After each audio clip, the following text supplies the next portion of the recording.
Plus de 3,5 millions d'Ivoiriens de plus de 16 ans circulent actuellement dans le pays sans carte nationale d'identité et même sans acte de naissance. Parmi ces Ivoiriens inconnus des registres officiels, de nouveaux majeurs, des personnes non déclarées à la naissance ou celles ayant perdu leurs documents lors des récentes crises. Contrairement aux précédentes audiences foraines organisées en Côte d'Ivoire, l'opération 2015 aura permis de délivrer des jugements supplétifs transcrits dans les registres d'état civil pour la délivrance de certificats de nationalité et à terme de carte nationale d'identité.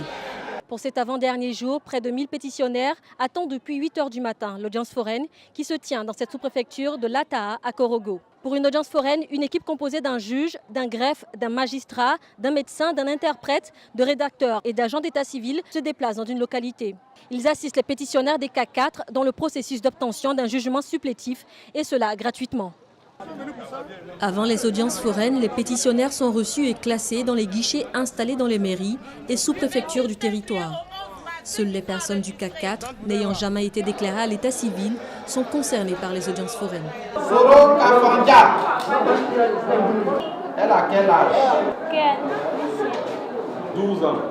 Près de 4,2 milliards de francs CFA et environ 1300 personnes mobilisées pour ces audiences foraines lancées en février 2015. L'organisation, assurée par une équipe de coordination, implique aussi 2 ministères, celui de l'Intérieur et celui de la Justice, à travers leur représentation sur le terrain.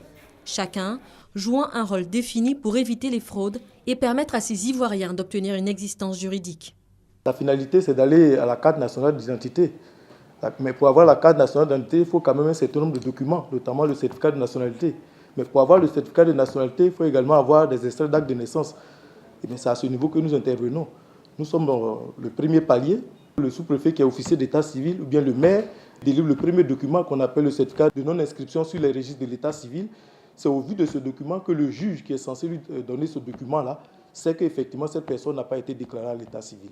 Les pétitionnaires qui viennent à nous viennent avec des témoins.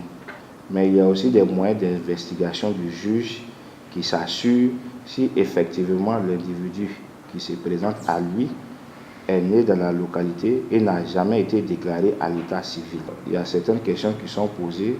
Les questions, ce n'est pas des questions standards, mais c'est au cas par cas. S'il a été déclaré, la demande est rejetée. S'il n'a jamais été déclaré, la demande est accordée. Innovation importante, 800 agents itinérants ont été formés et déployés durant la seconde phase de l'opération. La cible des jeunes de plus de 16 ans et des nouveaux majeurs a été en partie atteinte grâce aux campagnes organisées dans des établissements scolaires et universités. Gratuité, proximité, sensibilisation ont été les piliers stratégiques de cette opération d'audience foraine 2015. On a mis des guichets dans toutes les sous-préfectures, c'est-à-dire rapprocher l'administration de la population, des requérants.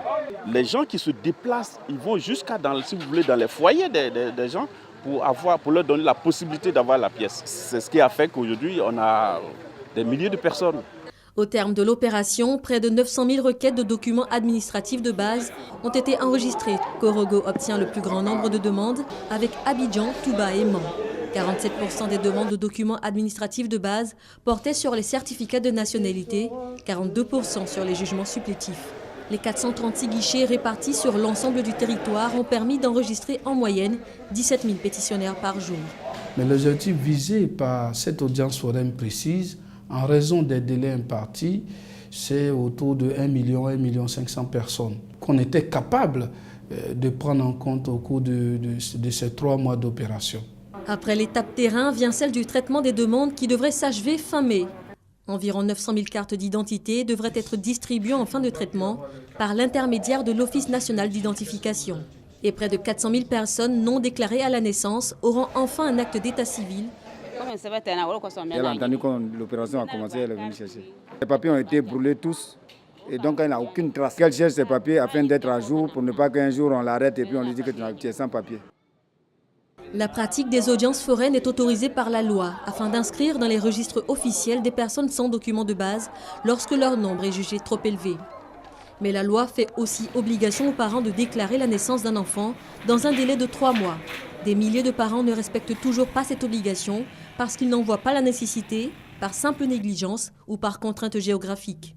Cette dernière raison est à la base de solutions novatrices en cours d'étude au ministère de l'Intérieur. Le ministère de l'Intérieur, avec des partenaires, est en train d'expérimenter la déclaration des faits d'état civil via le mobile, le téléphone mobile. Il faut mettre en place des mécanismes dans certaines institutions, comme les hôpitaux, comme les édifices religieux. Ce sont des solutions innovantes qui vont permettre de capter le maximum de faits. Malgré le succès de ces dernières audiences foraines, ce type d'opération à échelle nationale, très coûteuse pour l'État, doit rester exceptionnel. Seule la déclaration systématique des naissances pourra y contribuer et tarir le flot des inconnus à l'état civil.